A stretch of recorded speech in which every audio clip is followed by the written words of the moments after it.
Cooking. ठीक, तो भोजन पकाने की कितनी विधियां होती हैं? कितनी विधियां होती हैं? 4 विधियां। मतलब जल द्वारा, चिकनाई द्वारा, वाष्प द्वारा और वायु द्वारा। ठीक, तो अब हम देखेंगे कि जल द्वारा भोजन पकाने की कितनी विधियां होती हैं। तो जल द्वारा भोजन पकाने की कितनी विधियां होती हैं? 3 विधियां होती हैं।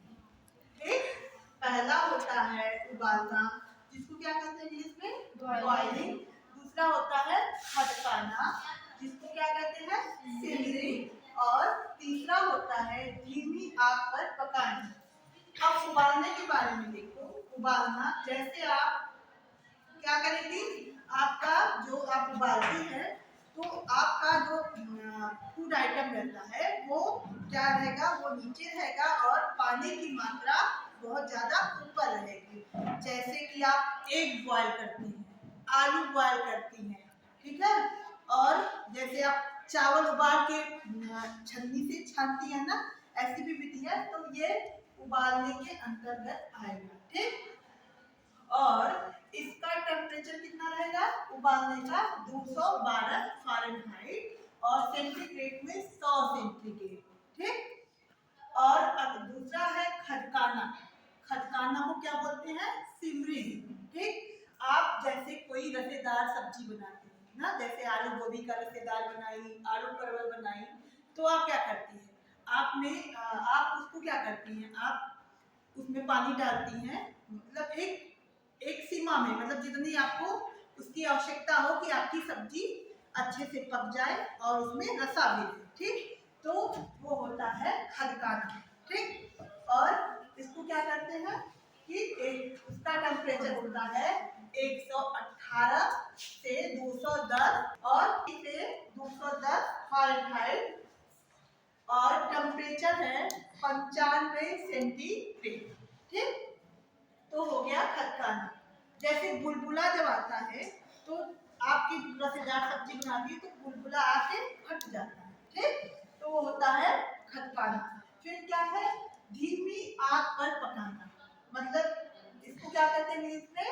स्टूइंग। और इसका टेम्परेचर होता है 118 फ़ारेनहाइट, तुम लोग को 80 फ़ारेनहाइट से क्या है 90 सेंटीग्रेड। ठीक, तो धीमी आग पे पकाना का मतलब होता है कि आप जब सब्जी बनाती हो तो उसमें जो पानी की मात्रा होगी एकदम थोड़ा। जैसे आप क्या सूखी सब्जी बनाती हैं, आप 1 कप आधा कप पानी डाल के आप सब्जी की आपका सब्जी अच्छे से पक जाए, तो आप एकदम धीमी फ्लेम पे आप उसको क्या करोगे, आप पकाओगे। तो ये हो गया धीमी आग पे पकाना। ठीक है, फिर हम पढ़ेंगे चिकनाई द्वारा।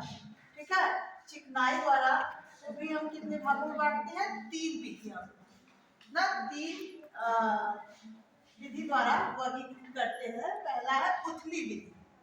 ठीक है, उथली विधि, और जिसको इंग्लिश में करते हैं शैलो फ्राई।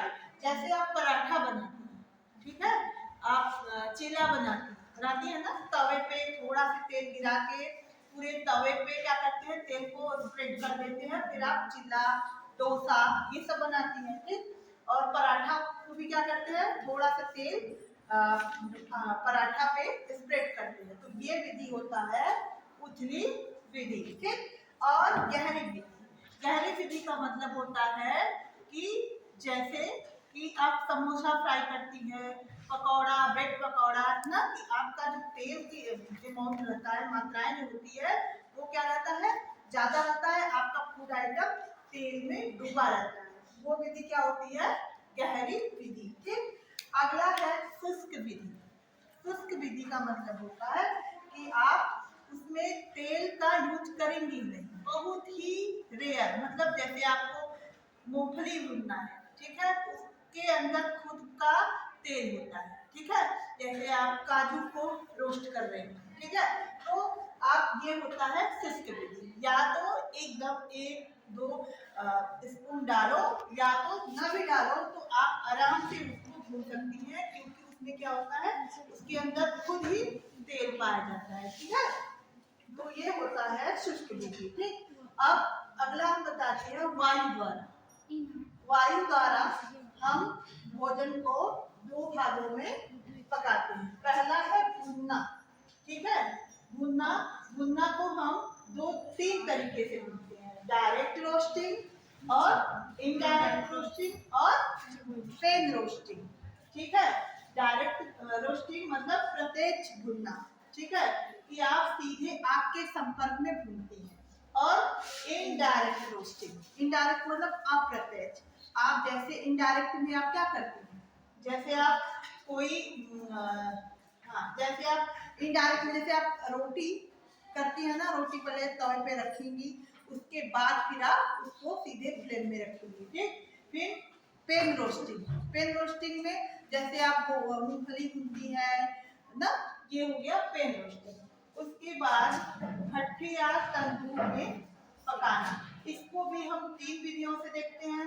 पहला है ईंट चूल्हे की भट्ठी ना, जैसे ग्रामीण लोग चूल्हे पे खाना पकाते हैं, तो इस पे इसको हम ईंट चूल्हे की भट्टी बोलते हैं, जिससे कि हम चूल्हे पे पकाते हैं ना, सीधे आग के संपर्क में रहते। और बिजली की भट्टी जैसे गैस चूल्हा ना।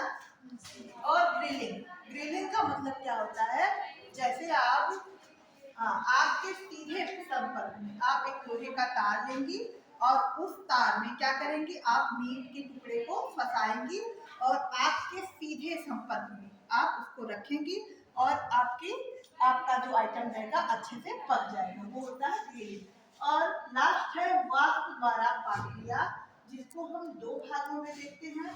पहला होता है डायरेक्ट मेथड और दूसरा होता है इनडायरेक्ट मेथड। डायरेक्ट मेथड में जिसको कहते हैं प्रत्यक्ष, जैसे हम कोई भी अपना फूड आइटम कुकर में पकाते हैं, ठीक है, वो हो गया। जैसे हम कुकर में नहीं, जैसे हम कैसे पकाते हैं, फरा ना, फरा बनाते हैं, तो वो हो गया डायरेक्ट मेथड में आएगा। और इनडायरेक्ट मेथड में क्या आएगा, कुकर। जब हम कोई अपना फूड आइटम कुकर में पकाते हैं तब वो होता है इनडायरेक्ट मेथड। इस प्रकार क्या हुआ हो गया भोजन पकाने की विधियां, ठीक है।